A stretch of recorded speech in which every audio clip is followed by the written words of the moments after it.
Nom du Père, du Fils et du Saint-Esprit, ainsi soit-il. Précite théologie de Bartman, la maison du pape. L'infaillibilité du magistère, paragraphe 141.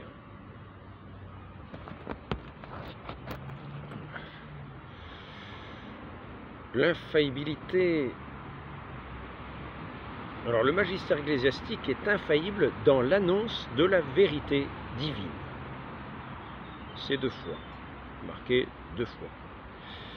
L'explication, l'infaillibilité du magistère ecclésiastique consiste en ce que, dans ses actes essentiels, soit qu'il annonce simplement la vérité, soit qu'il décide judiciairement dans les controverses, il ne peut s'écarter du dépôt de la foi.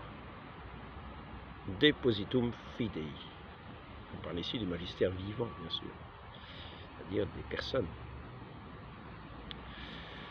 1 Timothée, chapitre 6, verset 20, 2 Timothée, chapitre 1, verset 14. Pas plus qu'il ne peut ajouter ou enlever quoi que ce soit à ce dépôt.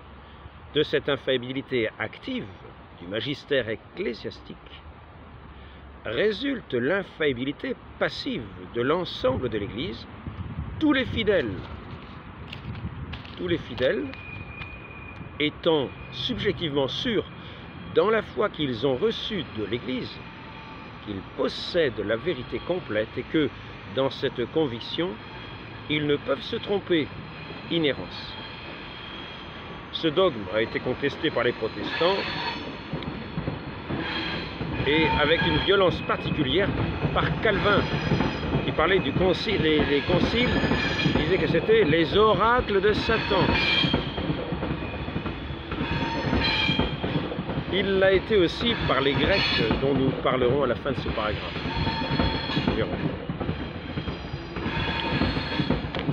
L'infaillibilité active est essentielle pour participer. La première appartient à Dieu seul. On l'appelle aussi l'infaillibilité absolue, parce qu'elle a trait aux vérités de tous ordres, de tout ordre. Elle a son fondement dans la science absolue de Dieu. L'infaillibilité participée est un don de Dieu à son magistère établi dans l'Église. Un charisme, elle s'appelle par opposition à l'infaillibilité absolue, infaillibilité relative, parce qu'elle ne s'étend qu'au cercle de vérité que Dieu a révélé d'une manière surnaturelle. La nature de l'infaillibilité ne consiste pas dans une qualité qui s'attache à l'âme et la rend capable de déclarations doctrinales infaillibles, mais dans l'action d'une providence extérieure et tout à fait spéciale, qui, dans l'énonciation des vérités révélées, préserve de toute erreur dans les doctrines concernant la foi et les mœurs.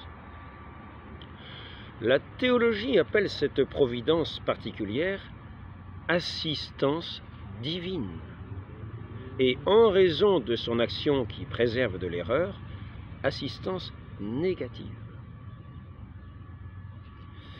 L'infaillibilité ne consiste donc pas dans la révélation positive d'une nouvelle vérité, mais plutôt elle est conférée pour l'enseignement des vérités déjà révélées. De même, elle se distingue de l'inspiration qui était nécessaire pour la rédaction des écrits des livres saints contenant la révélation. Par suite, elle ne consiste pas non plus dans une illumination positive de l'Église, telle que celle qui était exigée pour les organes inspirés.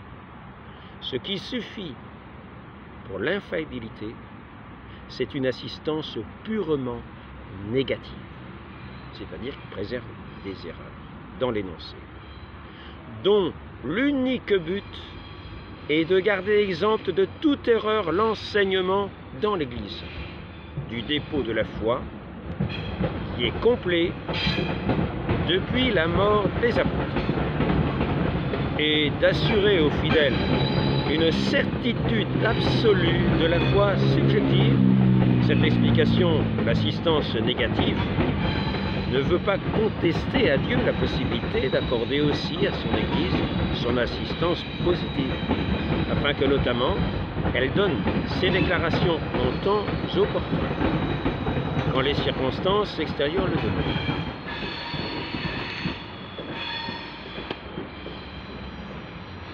De cette conception de l'infaillibilité, il résulte qu'elle ne garantit pas une inhérence personnelle dans toutes les questions, même les questions naturelles qui n'ont aucun rapport avec l'enseignement de la révélation, par exemple sur la santé, ce qu'il faut prendre pour se soigner.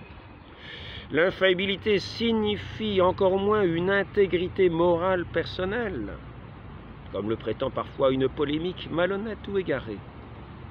L'infaillibilité de l'Église fut affirmée dès le début dans l'Église comme une vérité de foi. Aussi le Concile du Vatican la suppose dans sa définition de l'infaillibilité particulière du pape. En effet, il compare l'infaillibilité du pape à celle de l'Église et l'identifie avec elle.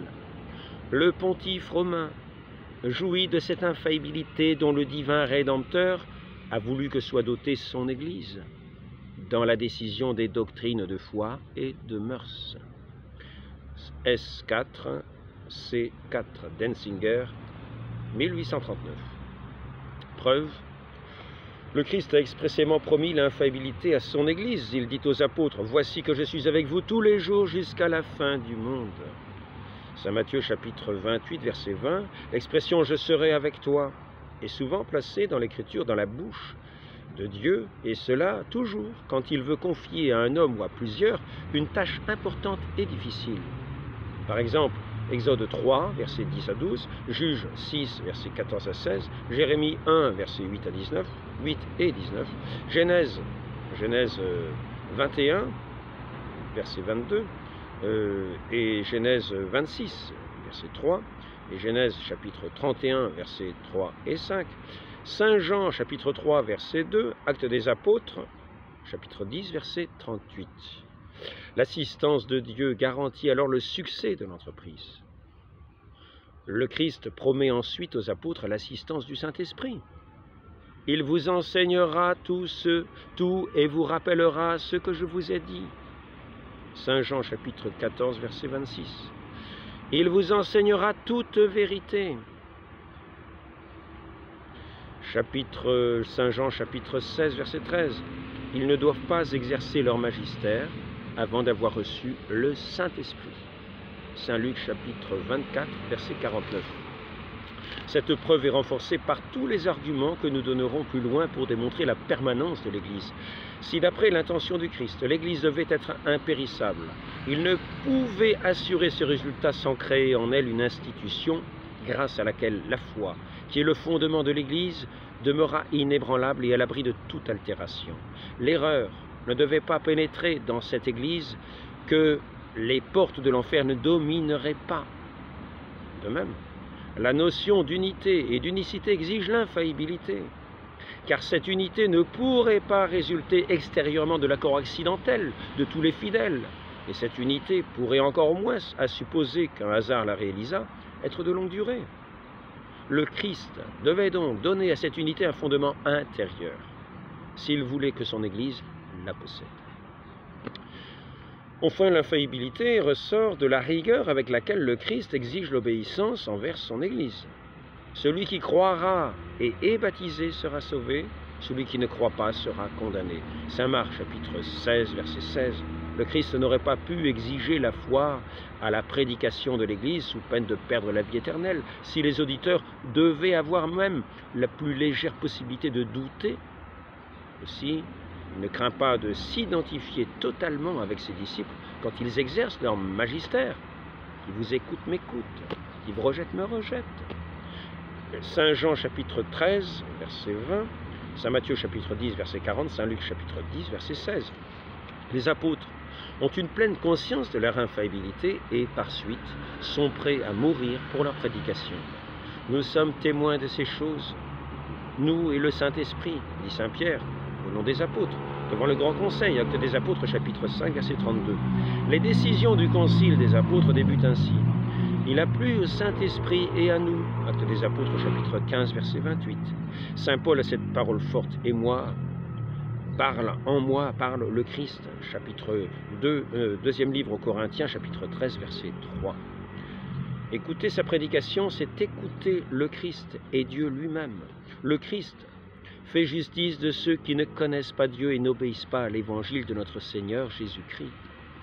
Deuxième livre aux Thessaloniciens, chapitre 1, verset 8. Nous ne cessons de rendre grâce à Dieu de ce qu'ayant reçu la divine parole, que nous vous avons fait entendre. Vous l'avez reçue non comme la parole des hommes, mais ainsi qu'elle l'est véritablement, comme la parole de Dieu. 1 Thessaloniciens, chapitre 2, verset 13, et chapitre 2, verset 15, et deuxième épître aux Corinthiens, chapitre 10, versets 5 et 6. Son évangile, Romains 2, verset 16, et l'évangile de Dieu, Romains, chapitre 1, verset 1. Et c'est de Dieu qu'il a reçu sa mission, chapitre 1 de la lettre aux Romains, chapitre 1, verset 5. On peut encore renforcer cette preuve en alléguant les miracles des apôtres qui donnèrent à leur enseignement la confirmation divine. Saint Marc, chapitre 16, verset 20. On peut alléguer de même la notion apostolique de l'Église. Les apôtres la considèrent comme le corps mystique du Christ. Toute erreur dans ce corps serait une erreur du chef. Aussi, saint Paul appelle l'Église la colonne et la base de la vérité.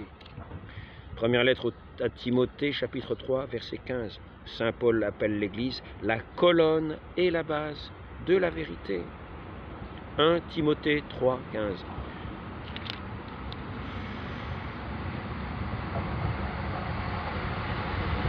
Les pères de l'Église sont convaincus aussi que l'Église est la colonne et la base de la vérité. Ainsi, saint Théophile, le digne successeur de saint Ignace, écrit que de même que les vaisseaux se brisent en sortant des ports, ils entrent dans la mer déchaînée. De même que les vaisseaux se brisent qu'en sortant des ports, ils entrent dans la mer déchaînée, ainsi les hommes font naufrage quand ils quittent la chair de vérité de l'Église. Saint Irénée enseigne que là où est l'Église, là est le Saint-Esprit, et que la vérité ne peut se trouver que dans l'Église qui possède le charisme de vérité. Tertullien demande aux hérétiques s'ils peuvent bien croire que le Saint-Esprit a abandonné sa mission et a laissé l'Église tomber dans l'erreur. Saint Cyprien dit « Tous ceux qui abandonnent le Christ se perdent par leur faute, mais l'Église, qui croit au Christ et reste attachée à ce qu'elle a une fois connu, ne se sépare jamais de lui. Pour l'époque suivante, il suffit de citer les conciles qui se réunirent avec la conscience de posséder la vérité infaillible et frappèrent l'erreur d'anathème. La raison